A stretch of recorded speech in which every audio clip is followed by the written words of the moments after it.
बहुत समय पहले की बात है, जब धरती पर संकट छाया हुआ था। नदियां सूख रही थीं और आत्माएं मुक्ति के लिए भटक रही थीं।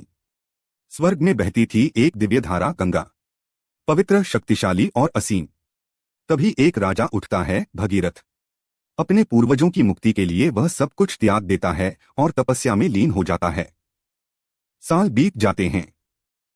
आखिरकार उसकी भक्ति से प्रसन्न होकर प्रकट होते हैं ब्रह्मा।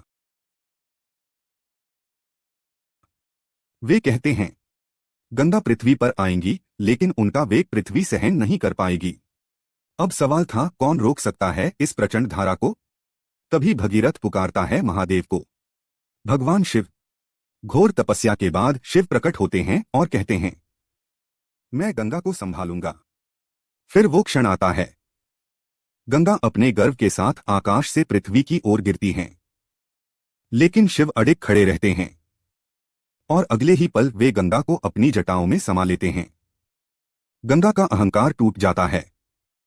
वह विनम्र होकर कहती हैं, हे प्रभु, मुझे मुक्त कीजिए, मैं शांत होकर बहूंगी। शिव मुस्कुराते हैं और अपनी जटाओं से एक कोमल धारा को पृथ्वी पर प्रवाहित करते हैं।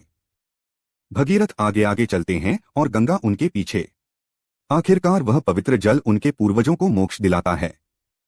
तब से गंगा केवल एक नदी नहीं, बल्कि आस्था, शुद्धता और जीवन की धारा बन गई।